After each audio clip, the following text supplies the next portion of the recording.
The Dallas Cowboys are in shambles right now. You lost your starting center. You lost your starting left tackle. You don't have a starting running back. Tony Pollard got shipped out of town, right? You lost a starting linebacker. Free agency has been nothing but a shit show in Dallas. Let's just be honest.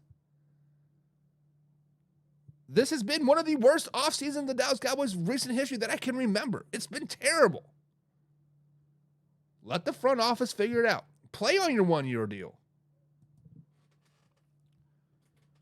Wayne G also says players have as much right to hold out as owners have to cut a guy with 2 years left. Yes and no.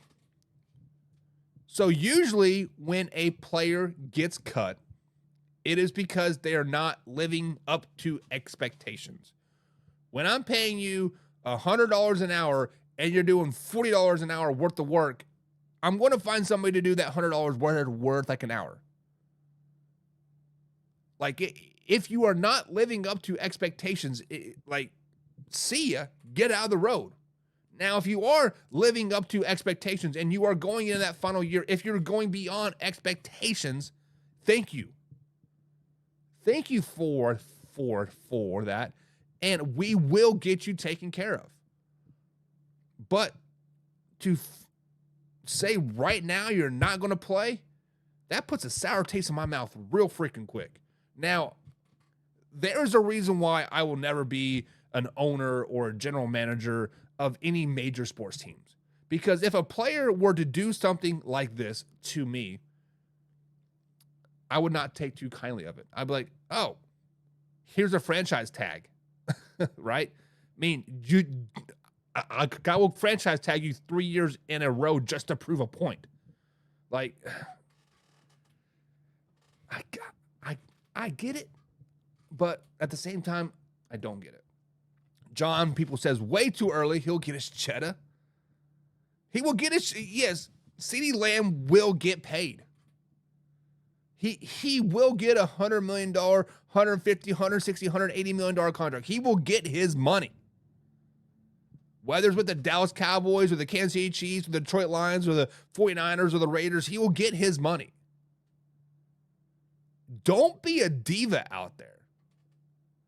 Many people don't like Tyreek Hill because he's been a diva, right? Many people don't like Terrell Owens because he was a diva. They just wanted to get paid. Like, I get it. But come on. Damn it, CeeDee, just get on the field. Wayne G says, when the team is over the barrel, it's a perfect time to demand an extension. You have the leverage. You are correct. The Dallas Cowboys are in trouble right now. They got to figure out what they want to do with Dak Prescott. They got to figure out what they want to do with Micah Parsons. They got to figure out what they want to do with CeeDee. They have a lot of things to figure out in the next 6 months. May, June, July, August. I guess 4 months. They have about 4 months to figure a lot of things out. But right now, for CeeDee to come 15 days before draft, 16 days before draft, to say, I'm going to sit out if I don't get a contract done, I would be shut your damn mouth. Boy, I got a draft to worry about. You want to win? You want to win a Super Bowl? Let's worry about this instead. Jim says, I don't agree with anything. That's our president of the Pigskin Pundit Club there, guys. Jim Powell doesn't agree with anything. Speaking of the draft, Merrill Hodge, the great Merrill Hodge, has come out and spoken about Drake May. On this Overreaction Tuesday, Merrill Hodge is speaking about Drake May. He says, and I quote, Drake May is a player that will get you fired. If you draft Drake May, he will get you fired faster than you can say Tuesday. He pointed out to the last game of Drake May's career in college versus NC State, where he just played one of his worst games in his college career. So we got to ask this question, guys. Is it an overreaction that Drake May is going to be a draft day bust?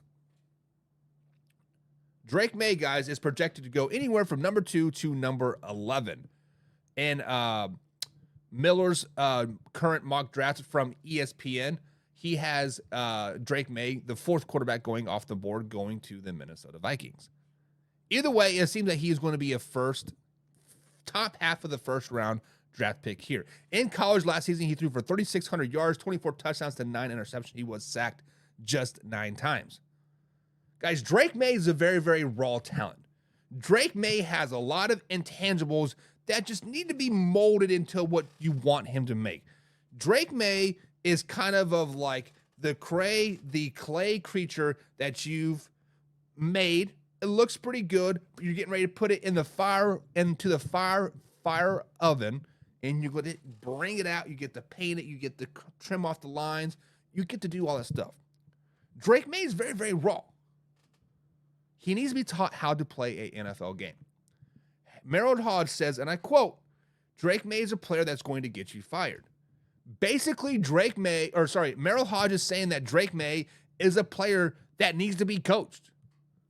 Merrill Hodge is basically saying that Drake May is a player that looks great on film, looks great doing this, doing that, but when it comes down to it, he just doesn't have it. Let me ask you this question. Since when does a coach don't need a coach, right? Isn't that the reason why you get into the game, is to coach players, is to teach them how to be a good quarterback? There's a reason why Chicago Bears fail after quarterback after quarterback after quarterback, is because they don't understand that you have to sometimes coach players to be better. A kid on my high school team, the most sickest athlete in the world. He can do a 360 slam dunk without blinking an eye. He is faster than greased lightning. He can catch the ball. He just doesn't know how to run routes very, very well. What have we been doing all spring, all summer? Teaching him how to run routes. Coaching him how to run routes. That's the part of being a coach, is